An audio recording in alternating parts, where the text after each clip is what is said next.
আসসালামু আলাইকুম। পৃথিবীর যে যে প্রান্ত থেকে শুনছেন এবং দেখছেন সবাইকে শুভেচ্ছা জানাচ্ছি। আজকে আমি বিএনপির ভারপ্রাপ্ত চেয়ারম্যান জনাব তারেক রহমানের কাছে এবং বিএনপির নেতাকর্মীদের কাছে আমি কিছু প্রশ্ন করতে চাই এবং কিছু জিজ্ঞাসা করতে চাই। যে সেটি হলো যে আমরা সাম্প্রতিককালে দেখেছি যে গত পরশুদিন সম্ভবত যে জনাব তারেক রহমান লন্ডনে লাল বাসে উঠছেন, ওয়েস্টার টাচ করে বাসে উঠছেন এবং বাস থেকে নামছেন। এগুলো দিয়ে বিএনপি প্রচারণা চালাচ্ছে যে লন্ডনে তারেক রহমান স্বাভাবিক জীবনযাপন করে। কিন্তু এখানে দুইটা প্রশ্ন। নাম্বার ওয়ান হচ্ছে যে লন্ডনে ভাই এই জিনিসটা কোনো অস্বাভাবিক বিষয় না যে তারেক রহমান একাই লন্ডনের লাল বাসে চড়ে। এই দেশের প্রধানমন্ত্রী বরিস জনসন সে সাইকেলে চড়ত। আপনি তো লাল বাসে চড়েছেন, সাইকেলে চড়ত। সো এটা কোনো অস্বাভাবিক বিষয় না। আর দ্বিতীয় কথা হচ্ছে আপনি যে বাসটিতে চড়েছেন সেই বাসটিতে কিন্তু আমরা তো সচরাচর বাসে চড়ি এবং দীর্ঘদিন যাবৎ লন্ডনে থাকি।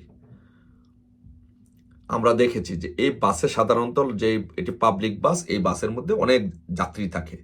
সো আমি খুব ভালো করে দেখার চেষ্টা করলাম, এই যে আপনাদের সুবিধার্থে আমি এই বাসটার উনি যে উঠেছে এটা চিত্রটাও দিলাম। দেখেন এই বাসে কি কোনো যাত্রী আছে? বাসে কোনো যাত্রী নাই।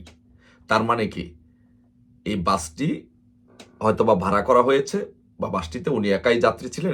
এই সিনারিটা, এই ড্রামাটা করার জন্য উনি বরং আরো দেশের অনেকগুলো টাকা ওনার ইমেজটা বাংলাদেশে দেখানোর জন্য যে উনি স্বাভাবিকভাবে চলাফেরা করেন, এই জন্য কি করা হয়েছে, বরং বাংলাদেশের টাকা খরচ করা হয়েছে।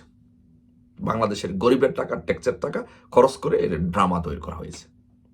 যাক, আপনি ড্রামা তৈরি করতে পারেন। সো আমি বলবো, আমি যে কথাটি মূলত বলতে চাই যে সেটি হচ্ছে ভাই, ড্রামা, প্রতারণা, প্রতিহিংসা, এইগুলোর রাজনীতি বাদ দিয়ে আসুন বাংলাদেশে সঠিক রাজনীতি করি, গণতন্ত্রের চর্চা করি এবং বাংলাদেশে গণতন্ত্র পুনঃপ্রতিষ্ঠা করি। ভাই জনাব তারেক রহমান, আমি আপনাকে বলি, আপনি জিয়াউর রহমানের ছেলে, জিয়া রহমান সাহেবের ছেলে। জিয়া রহমান উনি মুক্তিযোদ্ধা ছিলেন, এটা আপনারা দাবি করেন এবং আপনাদের দলটা এই মুক্তিযুদ্ধের উপর ভিত্তি করে, যেহেতু উনি মুক্তিযোদ্ধা ছিলেন আপনারা দাবি করেন, তো ওনার এই স্পিরিটের উপর ভিত্তি করে কিন্তু আপনারা দলটা পরিচালিত করেন। যদি তাই করে থাকেন তাহলে আমার প্রশ্ন ভাই, আপনি তো জিয়া রহমানের ছেলে, আপনার মা ওই দেশের প্রধানমন্ত্রী ছিল, আপনি রাজনীতি করলে হয়তো বা আপনি কোনোদিনই দেশের প্রধানমন্ত্রী হবেন, এটাই তো স্বাভাবিক। তো তাহলে যদি আপনার বাবা যদি এদেশের রাষ্ট্রপতি হয়ে থাকে, আপনার মা যদি প্রধানমন্ত্রী হয়ে থাকে, তাহলে ভাই জনাব তারেক রহমান আপনার এইরকম প্রতারণা, প্রতিহিংসা, এগুলো রাজনীতি করতে হবে কেন ভাই? কেন আপনাদেরকে প্রতারণা এবং প্রতিহিংসার রাজনীতি করতে হবে? আপনি আমাকে বলেন। আমি আপনার জন্য, আপনার নেতাকর্মীদের জন্য এবং দেশবাসীর জন্য আপনাকে কিছু উদাহরণ দিচ্ছি। আচ্ছা বলেন তো ভাই, 91 সালে নির্বাচনে যখন আপনারা ক্ষমতায় এসেছিলেন, আপনার মা ক্ষমতায় এসেছিল, তখন 15 ফেব্রুয়ারি নির্বাচনটা দেওয়ার কি দরকার ছিল? মাগুরা নির্বাচন করার কি দরকার ছিল? মিরপুরে নির্বাচন করার কি দরকার ছিল? সো এইগুলো করে বাংলাদেশে প্রথম রাজনীতিতে নির্বাচনটাকে বিতর্কিত কে করেছে? আপনারা করেছেন। আচ্ছা, ভালো কথা, আপনারা বিতর্ক করেছেন। সেই প্রেক্ষাপটে আওয়ামী লীগের আন্দোলনের ফলে 1996 সালে যখন তত্ত্বাবধায়ক সরকার আসলো, সেই নির্বাচনে আওয়ামী লীগ বিজয়ী হলো, বঙ্গবন্ধু কন্যা এই দেশের প্রধানমন্ত্রী হলেন। আচ্ছা বলেন তো, বাংলাদেশের ইতিহাসে আপনি একটি নির্বাচন দেখাতে পারবেন যে একটি ট্রানজিশন, পাওয়ার অফ ট্রানজিশন, একটি ট্রানজিশন দেখাতে পারবেন যে কেউ শান্তিপূর্ণভাবে ক্ষমতা হস্তান্তর করছে? কোনো রাজনীতিবিদ, কোনো প্রধানমন্ত্রী দেখাতে পারবেন না। সেটা কে করেছে? প্রধানমন্ত্রী শেখ হাসিনা সে কাজটি করেছে। একমাত্র প্রধানমন্ত্রী শেখ হাসিনা বাংলাদেশের শান্তিপূর্ণভাবে ক্ষমতা হস্তান্তর করেছে 2001 সালে, এবং সেই সময় আপনারা ক্ষমতায় এসেছেন। কিভাবে এসেছেন, কি হয়েছে, কারচুপি, সেগুলো নিয়ে কথা বলবো না, বাট আপনারা ক্ষমতায় এসেছিলেন। তাহলে বাংলাদেশে কে গণতন্ত্রের বীজ বাংলাদেশে বপন করেছে? কে? বঙ্গবন্ধু বপন করেছে এবং তার কন্যা শেখ হাসিনা করেছে। আপনারা কিন্তু করতে পারেন নাই। তারপরে যখন 2001 সালে যখন নির্বাচন হলো, আপনারা যখন ক্ষমতায় আসলেন, এসে আপনারা কি করলেন দেখেন। বাংলাদেশে আপনারা এই বাংলাদেশে প্রতিহিংসা এবং প্রতারণার রাজনীতিটা কিন্তু ভাই আপনারা চালু করেছেন। সো আপনারা যেটা করলেন 2001 সালে ক্ষমতা আসার পরে আপনারা দুইটা কাজ করেছেন। এক হচ্ছে আওয়ামী লীগকে নিঃশেষ করার জন্য আওয়ামী লীগের নেতাকর্মীদেরকে একদম স্ট্রিম রুলার চালিয়ে নির্যাতন করেছেন। আর দ্বিতীয় যে কাজটি করেছেন সেটি হচ্ছে যে 21শে আগস্টে গ্রেনেড হামলা করে বঙ্গবন্ধু কন্যাকে সরিয়ে দেওয়ার জন্য আপনারা গ্রেনেড হামলা করে আপনি সেই গ্রেনেড হামলা মামলার আসামি। আপনি 23 জন মানুষকে স্পট ডেড করেছেন, হত্যা করেছেন এবং বঙ্গবন্ধু কন্যা সহ অসংখ্য মানুষ আজও মৃত্যুর সাথে পাঞ্জা লড়ছে। তাহলে ভাই আপনি বলেন, বাংলাদেশের রাজনীতিতে এই প্রতিহিংসা পরায়ণ রাজনীতি, খুনের রাজনীতি, নিঃশেষ করে দেওয়ার রাজনীতিটা কে চালু করেছে? আপনার দল করেছে, আপনি করেছেন। কেন আপনাকে এই কাজটা কেন করতে হবে? এই প্রতারণার রাজনীতি না করলে তো পারতেন। তারপরে নির্বাচন প্রক্রিয়াকে বিতর্কিত করেছে। আপনার 15 ফেব্রুয়ারি নির্বাচন তো একবার আপনারা এই কাজটা করলেন। এই ধারাবাহিকতা বজায় রেখে আপনারা যখন 2005 সালের দিকে এসে আপনারা বিচারপতি কে এম হাসানকে প্রধান তত্ত্বাবধায়ক সরকারের প্রধান করার জন্য তার বয়স বাড়িয়ে তাকে প্রধান বিচারপতি করার জন্য প্রধান উপদেষ্টা করার জন্য আপনারা একটা প্রক্রিয়া শুরু করলেন। তখন আন্দোলন হলো, 111 আসলো। কেন আপনাদের বারবার নির্বাচন বিতর্কিত করতে হবে, প্রতারণা করতে হবে, প্রতিহিংসা করতে হবে কেন? রাজনীতি কি প্রতারণা এবং প্রতিহিংসা ছাড়া করা যায় না? তাহলে বারবার বাংলাদেশে এই রাজনীতিতে এই প্রতিহিংসা পরায়ণ রাজনীতি কে করেছে? আপনি করেছেন। প্রতারণার রাজনীতি কে করছে? আপনি করছেন। আপনি জিয়াউর রহমানের ছেলে, আপনার এগুলো করতে হবে কেন?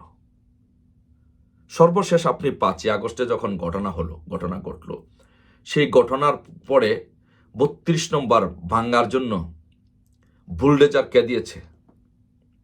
ইশাক সাহেব দিয়েছে। এটা সবাই জানে। বুলডোজার কে দিয়েছে? ইশাক সাহেব দিয়েছে। মিছিল নিয়ে কে গিয়েছে? বিএনপি লোকজন গিয়েছে।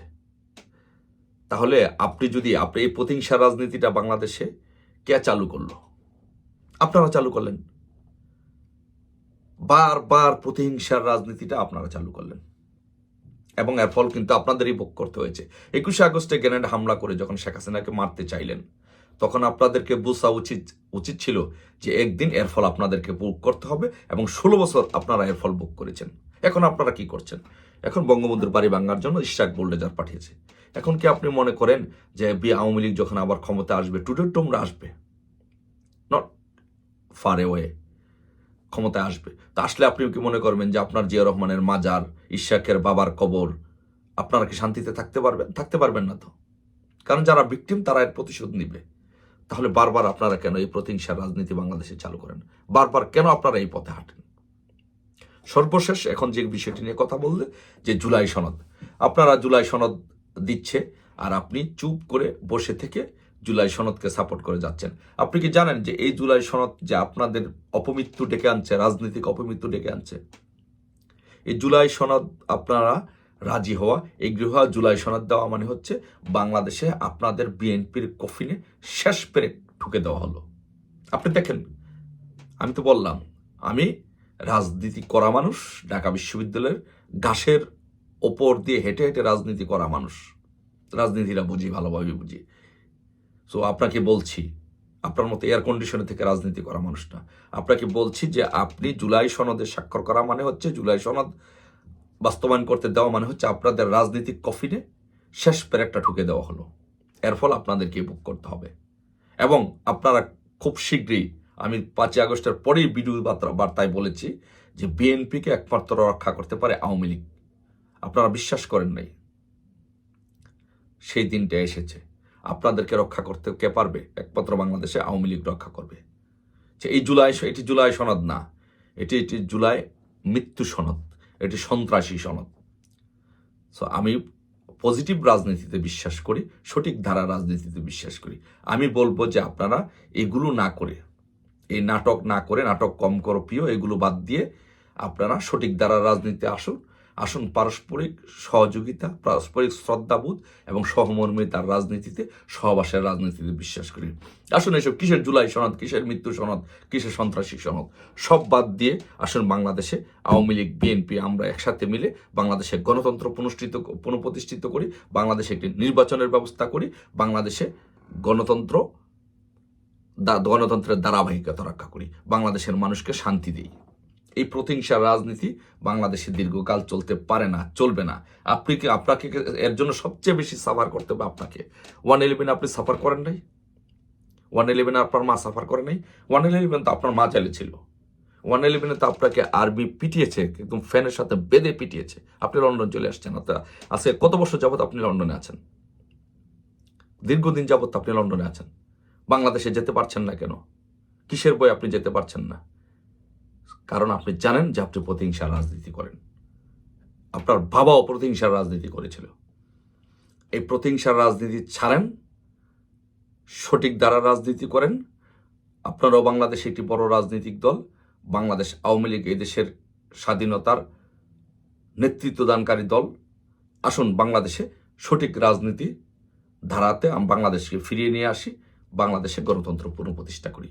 বাদ দেন এইসব ভাঙ্কি, বাদ দেন এইসব জুলাই সন্ত্রাস, জুলাই সনদ। আশা করি আপনাদের বোধোদয় হবে।